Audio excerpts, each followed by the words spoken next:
Hola hola! Alors laisse-moi t'introduire un petit peu le concept de cette vidéo. Elle fait un peu suite à celle que j'ai postée la dernière par rapport au Vision Book, comment créer des tableaux de manifestation et de vision qui fonctionnent vraiment. Mais en plus de ça, c'était pas seulement un tableau, c'était vraiment un livre complet à emporter avec soi pour garder proche de soi sa vision, ses ambitions, ses aspirations.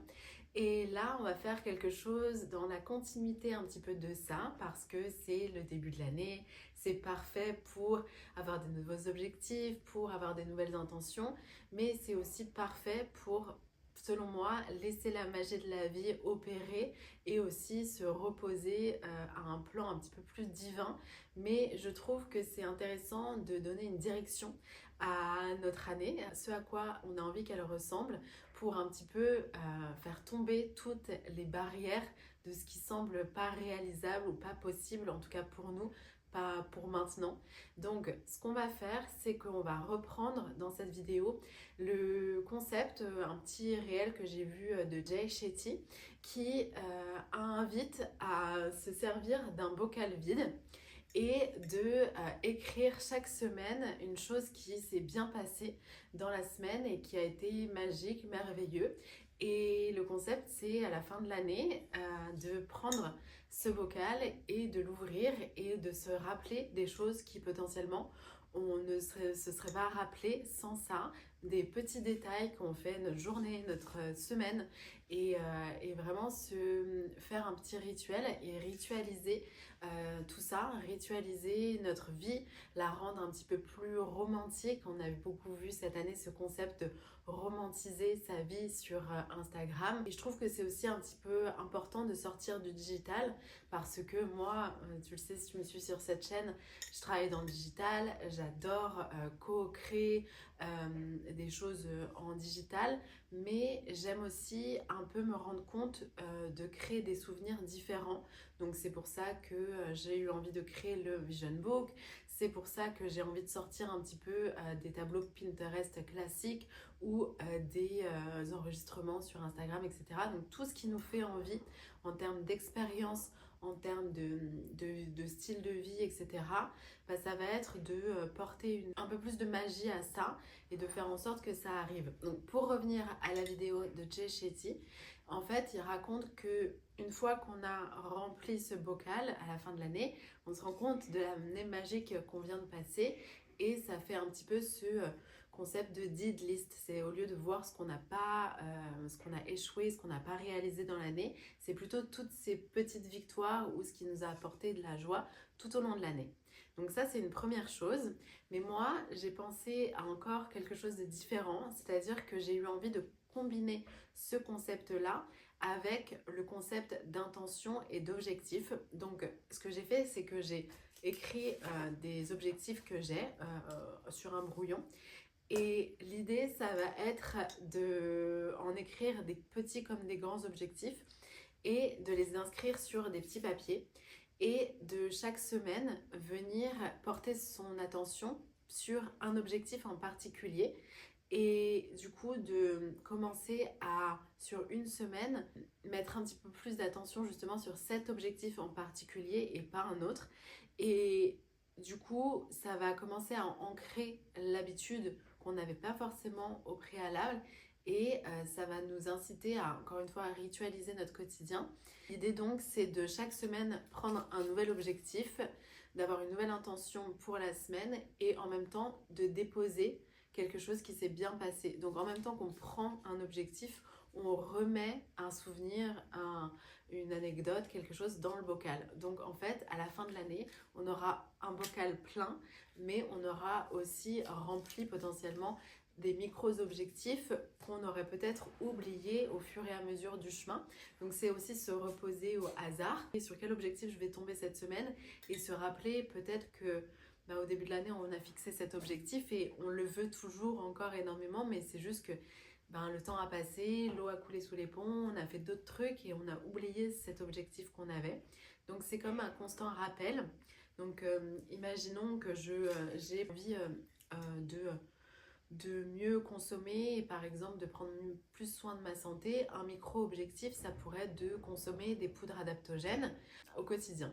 Et donc si je tombe sur cet exemple en particulier, consommer des poudres adaptogènes, eh bien je vais faire en sorte d'acheter ce qu'il me faut et sur une semaine, eh bien par exemple dans mon café, ajouter une cuillère à café de chaga chaque matin. Et si sur une semaine, ça m'a apporté les bénéfices que j'aimerais en retirer, alors pourquoi pas garder cette habitude dans le temps. En yoga, en Kundalini Yoga particulièrement, on dit que en 21 jours, on peut ancrer une habitude. Donc, si on a commencé les 7 premiers jours avec une nouvelle habitude et qu'on s'en sent bien avec celle-ci et qu'on se rend compte que c'est toujours ça qu'on désire, alors pourquoi pas la conserver dans le temps et pourquoi pas la garder. Donc ça c'était un petit exemple. Par exemple, si mon objectif est d'apprendre une nouvelle langue, l'espagnol, le portugais, eh bien je pourrais mettre ça sur mon petit papier et si je le prends un jour et que je tombe sur ça, j'ai une semaine pour vraiment me focaliser sur apprendre davantage l'espagnol. Donc ça va pouvoir se concrétiser par apprendre du vocabulaire, faire au lieu de 10 minutes par jour, ou alors si j'ai pas du tout commencé, faire vraiment 1 heure intensive de portugais ou d'espagnol. Donc l'idée ça va être ça, découper ces objectifs, d'en faire des micro-objectifs, parce que là il va quand même en falloir 52, parce qu'il y a 52 semaines dans l'année 2025, et que si on veut chaque semaine piocher un petit papier dans son bocal, il va falloir 52 objectifs. Et donc encore une fois l'objectif pris, ça pourrait être un rituel. Chaque lundi matin, je prends un nouvel objectif et je dépose ce que ma semaine m'a apporté. Donc, plus concrètement, ce que j'ai fait, c'est que justement, je suis venue découper 52 petits papiers, ils sont là, d'une seule et même couleur, pour mes intentions, mes objectifs de l'année. Et j'en ai découpé aussi d'autres couleurs. Et ça va être plus pour les souvenirs et ce qui il y a eu de bénéfique dans la semaine et donc dans toute l'année. Ceux qui ne sont pas utilisés, eh bien, je vais les mettre dans une petite pochette qui sera aussi dans le bocal. Et ça va me permettre de venir en fait récupérer un papier et de pas à chaque fois devoir trouver du papier, enfin d'anticiper un petit peu ce projet-là.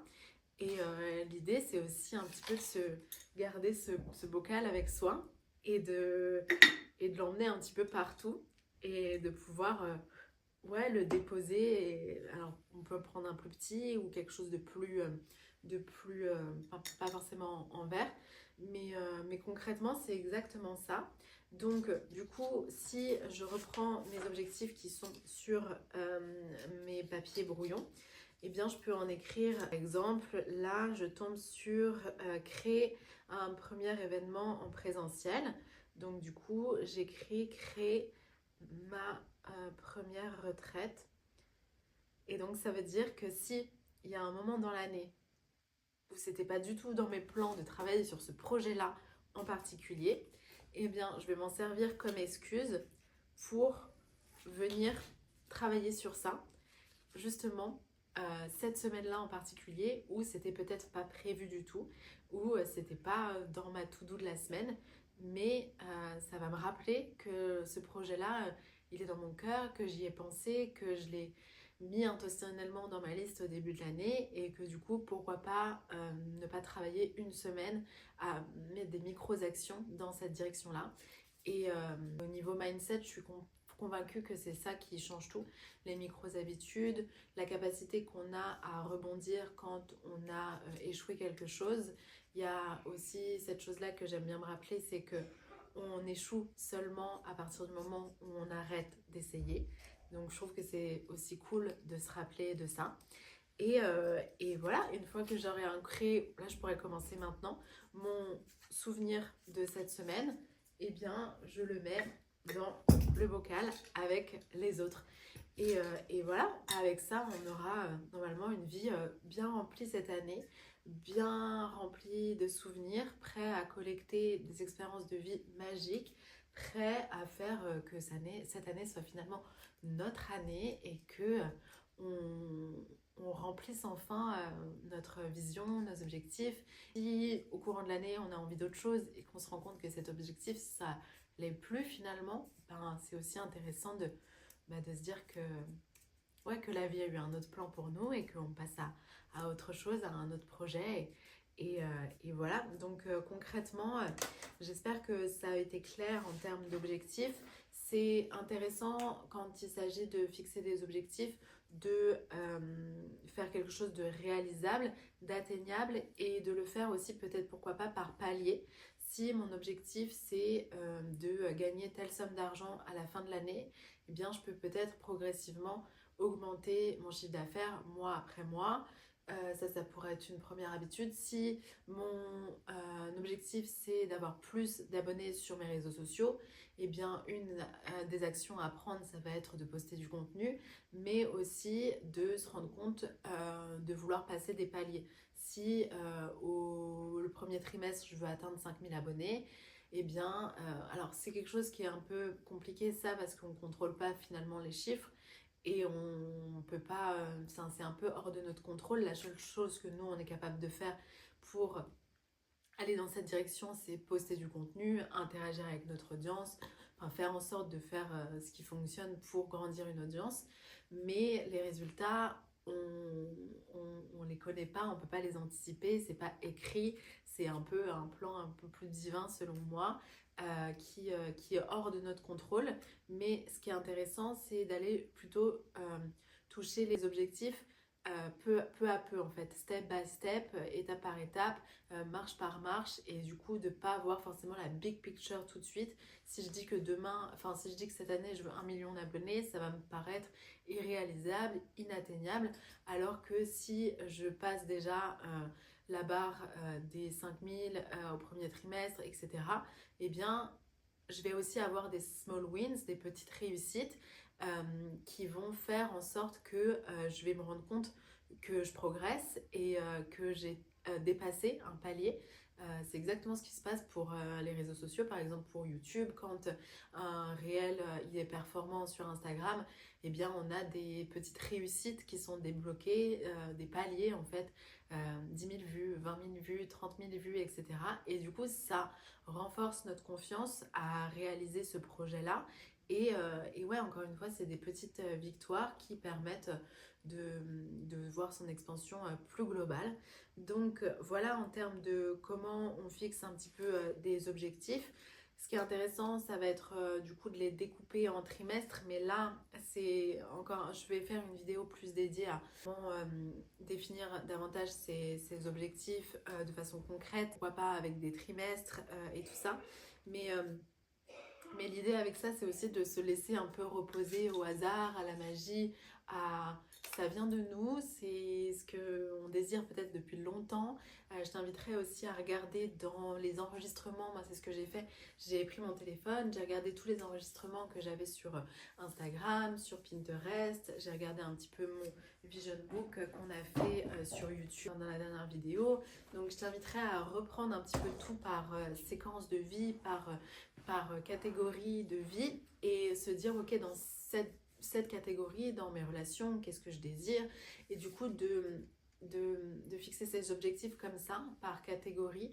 Et ensuite voilà, ce qui est bien, c'est que ce qui est magique avec ça, c'est qu'on se réfère au hasard, on se réfère à la chance, enfin à quelque chose qui va, ouais, c'est dans notre bocal, mais à l'inattendu aussi, à la surprise. Donc je pense que ça peut vraiment nous apporter des expériences de vie hyper enrichissantes et aussi nous garder accountable, comme on dit en anglais, quand nous garder disciplinés en fait face à nos objectifs, et de prendre la responsabilité de ne pas les laisser traîner dans un coin, et de faire en sorte que cela, on soit proche d'eux et on sache où on en est par rapport à ça. Donc, je t'inviterai à découper tes objectifs et à en faire des vraiment petits. Si juste tu veux faire un soin du visage par semaine, alors note-le, et ça c'est un petit objectif. Si tu veux avoir une meilleure routine du matin, du soir, aussi pourquoi pas une bucket list. Donc s'il y a vraiment des expériences de vie que tu as envie de faire et que un jour tu vas tomber sur ce papier-là avec cette expérience-là, eh bien ce sera juste ton signe de le réaliser. Donc j'espère que cette vidéo t'aura apporté de la valeur. N'hésite pas à me dire dans les commentaires si tu réalises ce projet. Franchement, ça va pas prendre longtemps. Tu as juste à découper des bouts de papier et à trouver un bocal vide chez toi, à faire en sorte que ça soit fun, d'écrire tes intentions, tes objectifs, une cinquantaine, 52 précisément, et voir la magie opérer, voir cette manifestation aussi opérer, parce que c'est une autre style de manifestation consciente. Et voilà, j'ai hâte de voir ce que cette année va te réserver, et on se retrouve dans une prochaine vidéo. Ciao!